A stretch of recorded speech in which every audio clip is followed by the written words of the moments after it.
Perang. Tad, mau kemana ini kita, Tad? Kita sedang menuju ke Gunung Uhud. Dan kita akan naik bukit itu namanya Jabal Rumah. Tempat Nabi menempatkan para pemanah di situ.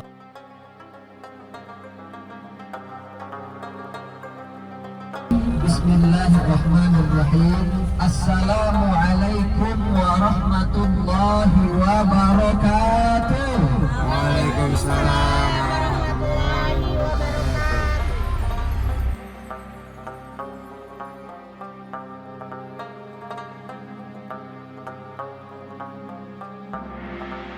Mereka bisa tukarkan itu. Nah, begitu dipanah dari atas itu, mereka jatuh. Barang bawaannya jatuh, dalam bahasa perang, dalam bahasa Arab perang, barang bawaan yang dibawa dan kemudian jatuh karena kalah itu jadi ganimah yang boleh dimiliki yang menang perang. Sambil jalan ya. Ya. Ayo. Kak, Ini kita mau kemana?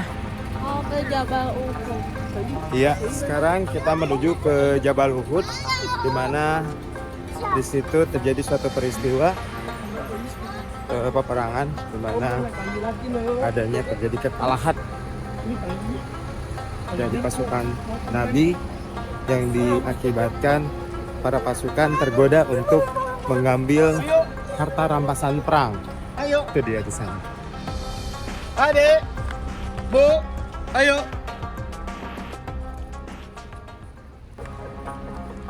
Perang. Tad, mau kemana ini kita, Tad? Kita sedang menuju ke Gunung Uhud. Dan kita akan naik bukit itu namanya Jabal Rumah. Tempat Nabi menempatkan para pemanah di situ. Dulu musuh masuk ke sini. Ini dulu nggak jalan. Ini lembah. Pasukan masuk sini, pasukan musyrikin Quraisy dipanah dari atas, hancur di bawah. Sebagainya merasa sudah menang, turun dari kebun kurma ini nih. Saya tunjuk kebun kurma. Dari kebun kurma itu musuh datang kembali.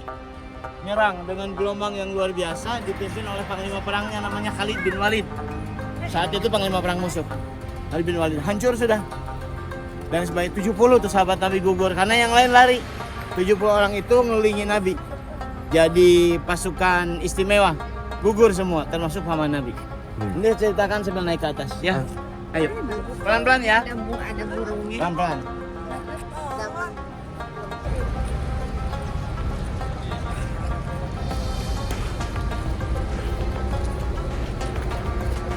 Anda tahu ini kecamatan dari siapa? Karena saya tinggalin pohon dikasih jamaah.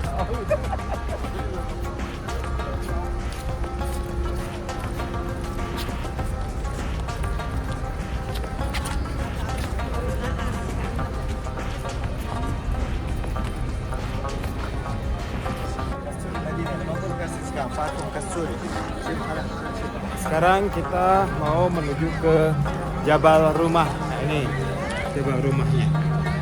Sini.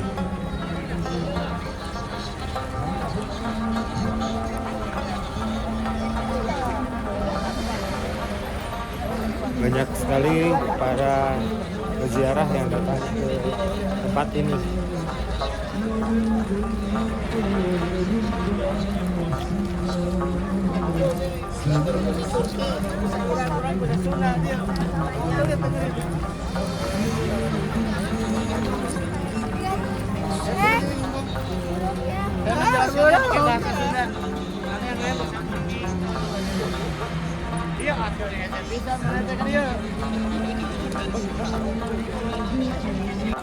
Penjelasan dari Ustaz Asad. Ada di kaki bukit kecil namanya Gunung Pemanah, Jabal Rumah.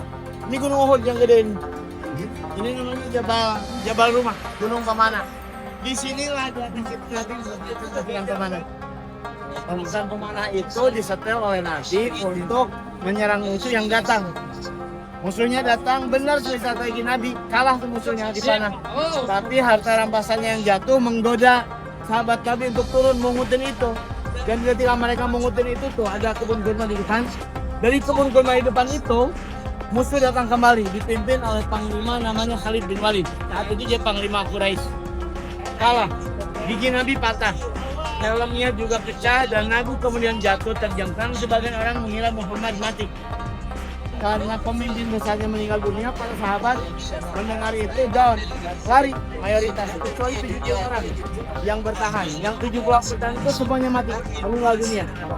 Di antaranya adalah orang yang sangat dicintai Nabi, namanya Hamzah bin Abdul Muthalib, paman Nabi. Meninggal dalam keadaan sangat mengenaskan, karena dilempar lebih dari belakang, bukan dari depan.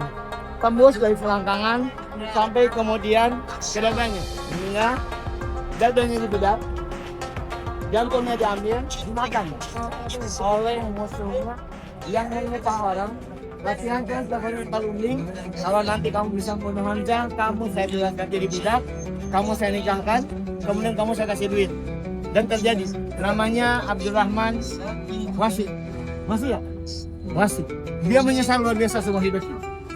Ketika kemudian penaklukan Makkah, dia datang kepada Nabi. Diantar oleh Umar bin Khattab untuk menyampaikan penyesalannya, menyatakan kesamannya, dan itu pertama kalinya Nabi ingat hal yang sangat menyakitkan. Dia tidak melihat mendengar pengakuan saya yang belum membunuh kamu di Uhud. Nanti berubah sidiknya kayak bunyi dengan saking marahnya, dan Nabi bilang begini, kurang lebih lah.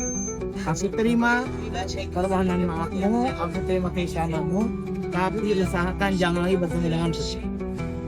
Apa maknanya? Setiap ingat dia, ingat sama masa lalu. Ibu apa yang punya pengalaman selalu buruk, ketemu saya menghina. Dia ketemu saya mungkin ingat utang belum dibayar dan sebagainya. Jadi dibolehkan orang tidak bertemu dengan orang yang akan menimbulkan madarat sebagainya. Itu kurang lebih. Nah di Jabal Rumah ini sekali lagi, Ibu Bapak kita juga sedang mengenang nih salah satu yang sumber kekalahan di Uhud ini adalah karena berubahnya orientasi dari ingin dapat ridha Allah, ingin dapat ampunan, jadi ingin dapat materi. Orientasinya berubah. Karena itu perjalanan umroh termasuk sejarah kita bukan perjalanan jalan-jalan biasa, tapi ibadah. Jalan kakinya, capeknya, keringatnya, belum keringatan ya dari kemarin ya. Apapun yang terjadi insya Allah jadi bagian dari ibadah kita untuk dapat ridha Allah dan ampunan. Saya ingin nyampaikan sesuatu. Halo, dengan baik-baik. Karena setelah ini kita akan ke makam Syuhada Uhud. Makamnya sebelah sana. Kita akan doa ke makam Syuhada Uhud untuk doa. Sebelum doa saya ingin menyampaikan dulu sesuatu yang tadi diamanatkan ketika di masjid. Ustadz, ibu saya ulang tahun. Jadi kita akan doakan seseorang yang ulang tahun hari ini. Hebat nih, doanya di Jabal Rumah, di kaki Gunung Uhud. Mudah-mudahan umurnya berkah. Kemudian juga mudah-mudahan punya anaknya soleh-soleha, punya suaminya juga soleh, usahanya berkah, dan kemudian memudahkan kita semua.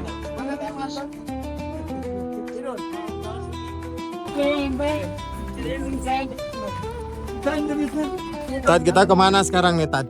Kita sedang menuju ke pemakaman yang khusus dibuat untuk pemakaman para pahlawan di perang Uhud, 70 orang. Jadi ini cuma 70 nisan. Iya. Salah satunya adalah paman Nabi Hamzah bin Abdul Muthalib. Sebelah sana ya, Saya Tad. ceritakan hal istimewa tentang kenapa pemakamannya dikesinikan. Oke, ini kita menuju ke pemakam para syuhada ya? Ada Uhud. Syuhada Uhud, dan akan ada cerita dari Ustadz Asep. Mari kita menuju ke sana. Bisa 70 orang.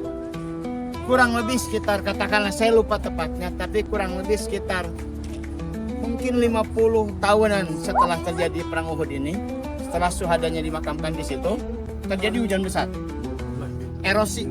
Jadi Jabal Rumah ini terkikis tanahnya oleh hujan besar, dan yang luar biasa disaksikan ribuan pasang mata penduduk Madinah.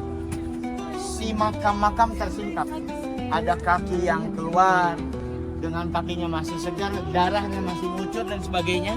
Dan sudah dicek dalam kisah-kisah juga, ada yang lukanya misalkan disabet tangannya buntung, tangannya masih segar dan darahnya juga ngalir. Karena khawatir menimbulkan fitnah, maka para ulama saat itu memutuskan untuk memindahkan makam para syuhada Uhud ke tempat yang terlindung, dibikin pagar sebenarnya. Dulu saya kesini belum begini kokoh, cuman dijaga. Sekarang dipagar demikian kokoh, dibikin juga pengumuman dan sebagainya. Kalau mau ziarah, ziarah saja. Doakan mereka. Asalnya di tempat tadi kita kayak ngobrol di sana 70 syuhada Uhud. Ini jadi bukti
Ini adalah makam para syuhada yang berjumlah 70 orang.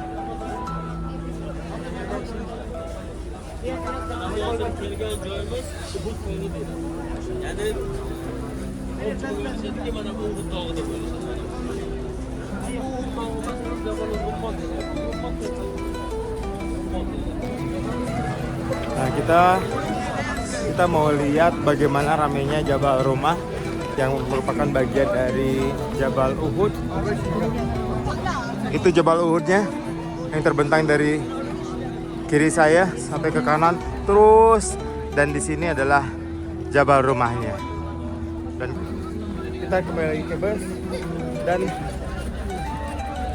menurut Rasulullah pernah berkata bahwa salah satu gunung yang akan ada di surga adalah Jabal Uhud ini. Semoga kita bisa melihatnya, yang berarti kita masuk ke surga, insya Allah. Amin amin ya rabbal alamin.